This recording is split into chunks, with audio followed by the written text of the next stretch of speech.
દેશવાસીઓ થઈ જાજો સાવધાન અને બિસ્તરા પોટલા બાંધી લેજો, કારણ કે બંગાળની ખાડીના દરિયા અને અરબ સાગરના દરિયામાં નવા વેસ્ટર્ન ડિસ્ટર્બન્સ સાયક્લોનિક સર્ક્યુલેશન બનવાની સાથે આ મજબૂત સર્ક્યુલેશન આગળ વધીને દક્ષિણ ભારતના દરિયાઈ કાંઠાના વિસ્તારોથી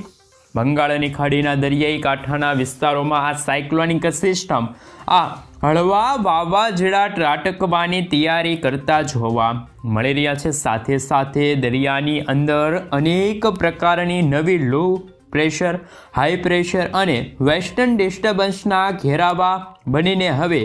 દરિયાઈમાંથી ભારત દેશ તરફ આગળ વધતા જોવા મળી રહ્યા છે, જેના કારણે ભારતના અનેક રાજ્યોની અંદર ઠંડીના પ્રમાણની અંદર ભારે વધારા સાથે ભેજનું પ્રમાણ પણ વધતું જોવા મળી રહ્યું છે। ભારત દેશ ઉપર સતત તોફાની પવનોની ગતિવિધિઓ વધતી જોવા મળી રહી છે। તમે જોઈ શકો છો આ સંપૂર્ણ વિસ્તારોમાંથી તોફાની પવનો ભારત દેશ તરફ ફૂંકાતા જોવા મળી રહ્યા છે, જેના કારણે દરિયાની અંદર દિવસે ને દિવસે હલચલ તીવ્ર બનીને દેશના અનેક વિસ્તારોમાં ભયંકર અસર પહોંચાડતી આ નવી સિસ્ટમો જોવા મળી રહી છે, જેમાં પણ ખાસ કરીને બંગાળની ખાડીના દરિયામાં બનેલું સાયક્લોનિક સર્ક્યુલેશન આગળ વધીને બંગાળની ખાડીના દરિયાઈ કાંઠાના પંથકોમાં, જેમાં ભુવનેશ્વર, વિશાખાપટ્ટનમ, હૈદરાબાદનો દરિયાઈ કિનારાના વિસ્તારો, બેંગલુરુ, મદુરાઈ, શ્રીલંકાના વિસ્તારોમાં આ સાયક્લોનિક સર્ક્યુલેશનની સૌથી વધારે પરિણામ સાથે વધારે અસરો આ વિસ્તારોમાં જોવા મળી રહી છે। સિસ્ટમનું પરિભ્રમણ તીવ્ર બનતું જોવા મળી રહ્યું છે। આ સંપૂર્ણ વિસ્તારમાં સિસ્ટમનો ઘેરાવો ભારે અસર પહોંચાડતો જોવા મળી રહ્યો છે। આ સિસ્ટમ આજે તો ખાસ મિત્રો વહેલી સવારથી બપોરના સમયગાળા દરમિયાન ચેન્નઈ, પુડુચેરીના વિસ્તારોમાં આ સિસ્ટમ આગળ વધીને ત્રાટકથી જોવા મળવાની છે, જેને લઈને આ વિસ્તારોની અંદર આજે તો મિત્રો ખાસ કરીને રાત્રિના સમય દરમિયાન ભયંકરથી લઈને તોફાની વરસાદ, વીજળીના ચમકારાની સાથે ભારે મેઘતાંડવ થવાનું એલર્ટ અત્યારે જાહેર કરવામાં આવ્યું છે। અને મિત્રો હાલ આગાહી દર્શાવવામાં આવી છે, સાથે ગુજરાતના વાતાવરણ ઉપર પણ મોટા ફેરફાર થતા જોવા મળી રહ્યા છે। ગુજરાત ઉપર પણ વાદળોના ઘેરાવા અત્યારે વાદળોના ઝુંડ પણ ઘેરાતા જોવા મળી રહ્યા છે। ગુજરાતની અંદર ઠંડીના પ્રમાણની અંદર વધારાની સાથે કમોસમી વરસાદ એટલે કે માવઠાનું મોટું સંકટ ટોળાતું જોવા મળી રહ્યું છે, જેમાં પણ ખાસ કરીને હવામાનના નિષ્ણાત એવા અંબાલાલ પટેલ દ્વારા પણ ગુજરાત માટે વરસાદની નવી આગાહી દર્શાવવામાં આવી રહેલી છે। તેમજ મિત્રો અંબાલાલ પટેલની આગાહી પ્રમાણે આવનારા 3 દિવસની અંદર ગુજરાત ઉપર વાદળોના ઝુંડ છવાતા જોવા મળી રહ્યા છે। સંપૂર્ણ ગુજરાતની અંદર ભયંકર ઠંડી વધતી જોવા મળવાની છે। ઠંડીના પ્રમાણની અંદર સાથે સાથે કચ્છ, ઉત્તર ગુજરાત, સૌરાષ્ટ્ર, મધ્ય ગુજરાત, દક્ષિણ ગુજરાતના વિસ્તારોમાં પણ પસાર થતી હાલ મિત્રો નવી સ્ટફ લાઇનોને કારણે ગુજરાત ઉપર સિસ્ટમનું તીવ્ર જોર વધતું જોવા મળવાનું છે। આમ તો મિત્રો રાજ્યના વાતાવરણની અંદર ઓચિંતાના મોટા ફેરફાર આવવાની સાથે ગુજરાત રાજ્યની અંદર આગામી 3 દિવસની અંદર કંઈક નવા જૂની થવાના મોટા એધાણો દર્શાવવામાં આવી રહેલા છે। અને મિત્રો જેમાં પણ કચ્છના વિસ્તારોની અંદર ભયંકર ઠંડીનો માહોલ વધતો જોવા મળી રહ્યો છે, જેમાં પણ લખપત, ખાવડ, બારડોલી, નળિયા, માંડવી, ગાંધીધામ, રાપરના કચ્છના સંપૂર્ણ વિસ્તારોમાં ઠંડીનો પ્રકોપ અત્યારે જોવા મળી રહ્યું છે। હવે માવઠાનું નવું સંકટ મંડરાતું જોવા મળી રહ્યું છે।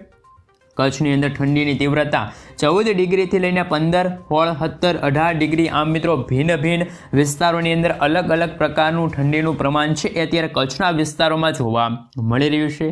અને મિત્રો આ સાથે સૌરાષ્ટ્રના દરિયાઈ કાંઠાના વિસ્તારોની અંદર જો માહિતી મેળવવામાં આવે તો કે મિત્રો તમે જોઈ શકો છો ઓખા બંદર, દેવભૂમિ દ્વારકા,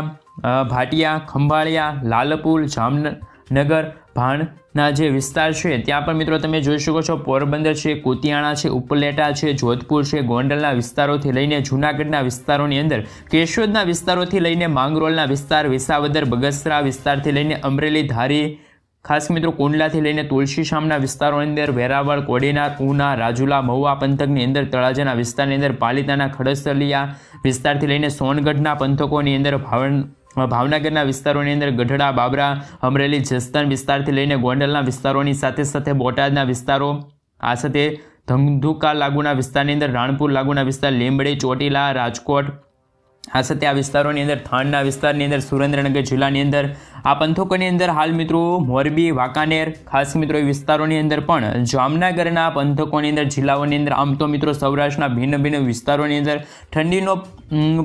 પારો છે મિત્રો દિવસે ને દિવસે ગગડી રહી ને આ ક્ષેત્રોની અંદર પોતાની તીવ્ર અસરો દર્શાવી રહેલો જોવા મળી રહેલો છે. સિસ્ટમની અસરોને લઈને સૌરાષ્ટ્રના દરિયાઈ કાંઠાના જે વિસ્તારોની અંદર પણ જો તોફાની પવનોની તીવ્રતાની અંદર મોટા ફેરફાર થતા જોવા મળવાના છે. પવનની તીવ્રતા 50 કિલોમીટરથી લઈને 60 કિલોમીટર પ્રતિ કલાકની ઝડપે આ વિસ્તારોમાં પવનની ગતિવિધિઓ સાથે સૌરાષ્ટ્રના દરિયાઈ કાંઠાના વિસ્તારોની અંદર પણ દિવસે ને દિવસે હાલ હવે કમોસમી વરસાદ છે, માવઠાનું મોટું સંકટ વધતું જોવા મળી રહ્યું છે. આમ તો મિત્રો સૌરાષ્ટ્રના સંપૂર્ણ વિસ્તારોની અંદર મોટા ઉથલ પાથલ આવવાની સાથે 15 ડિગ્રીથી લઈને 20 ડિગ્રી સેલ્સિયસ સુધીનું તાપમાન જોવા મળવાનું છે. ગુજરાતના ભિન્ન ભિન્ન જિલ્લાઓમાં ભયંકર ઠંડીનો માહોલ અત્યારે વધતો જોવા મળી રહ્યો છે અને દક્ષિણ ગુજરાતના જિલ્લાઓમાં પણ હાલ મિત્રો આગળ વધી રહેલી આ વરસાદી સિસ્ટમ દક્ષિણ ગુજરાતના જિલ્લાઓમાં, જેમાં ખાસ કરીને મિત્રો તમે જોઈ શકો છો જે આપણે જંગલીય વિસ્તાર છે ત્યાં લીલાછમ જંગલો આવેલા છે તેવા પ્રદેશોની અંદર પણ ભેજનું પ્રમાણ હવે વધતું જોવા મળી રહ્યું છે. જંગલોના આ પ્રમાણોને લઈને વલસાડના જિલ્લાની અંદર ઠંડીનો પારો અત્યારે ગગડી રહેલો જોવા મળી રહ્યો છે. વાપીના પંથકોથી લઈને બિલીમોરા, વસાલાથી લઈને આહવાના પંથક, સાપુતારાના વિસ્તાર, નવસારીના પંથકોની અંદર, બારડોલી, વ્યારાના વિસ્તારોની અંદર, સુરતથી લઈને કોસંબાના,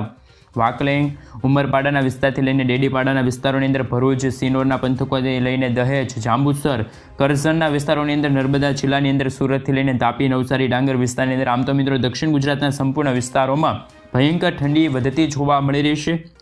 અને વાદળો પણ અત્યારે હાલ દક્ષિણ ગુજરાતની અંદર વાદળોની અંદર હાલ ઘેરાવો અત્યારે જોવા મળી રહ્યો છે, જેના કારણે ઠંડીનું પ્રમાણ હવે દક્ષિણ ગુજરાતના જિલ્લાઓની અંદર વધતું જોવા મળી રહ્યું છે. અને મિત્રો મધ્ય ગુજરાતના ભિન્ન ભિન્ન વિસ્તારોની અંદર પણ અત્યારે મોટા ફેરફાર આવતા જોવા મળી રહ્યા છે. અને મિત્રો તમે જોઈ શકો છો આ વિસ્તારની અંદર ઠંડીનો પારો ગગડીને ભારે અસરો પહોંચાડતો જોવા મળી રહ્યો છે તેવા દ્રશ્યો સામે આવી રહ્યા છે. આમ તો મધ્ય ગુજરાતની અંદર દાહોદ જિલ્લાથી લઈને અમદાવાદના વિસ્તારો, ધોળકા, નડિયાદથી લઈને ખંભાતના વિસ્તારોની અંદર, આણંદના જિલ્લાની અંદર, વડોદરાના વિસ્તારથી લઈને ગોધરા, લુણાવાડા, બારડોલીના વિસ્તાર, છોટાઉદેપુરના વિસ્તારોથી લઈને ખેડા, પંચમહાલ, મહીસાગરના, મધ્ય ગુજરાતના વિસ્તારોની અંદર પણ ઠંડીનો પારો અત્યારે હાલ ગગડીને ભયંકર અસર પહોંચાડતો હોય તેમ 17 ડિગ્રીથી લઈને 20 ડિગ્રી સેલ્સિયસ સુધીનું ટેમ્પરેચર અત્યારે મધ્ય ગુજરાતના ભિન્ન ભિન્ન જિલ્લાઓમાં જોવા મળી રહ્યું છે. અને મધ્ય ગુજરાતના વિસ્તારોની અંદર પણ તોફાની પવનોની ગતિવિધિ થતી જોવા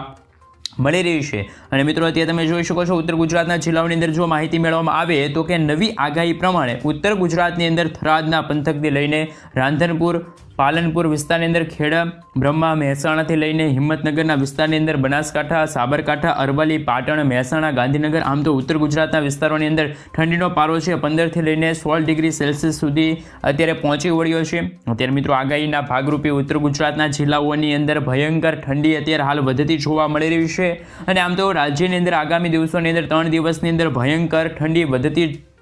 હોવાના કારણે દેશની અંદર મિત્રો અત્યારે આગાહી બદલાતી જોવા મળી છે. ગુજરાત ઉપર નવું સંકટ મંડાતું જોવા મળી રહ્યું છે. તમે લાઈવ જોઈ શકો છો હાલ બંગાળની ખાડીના દરિયામાં સક્રિય બનતું નવું સાયક્લોનિક સર્ક્યુલેશન ધીમી ગતિએ હવે બંગાળની ખાડીના ક્ષેત્રોથી આગળ વધીને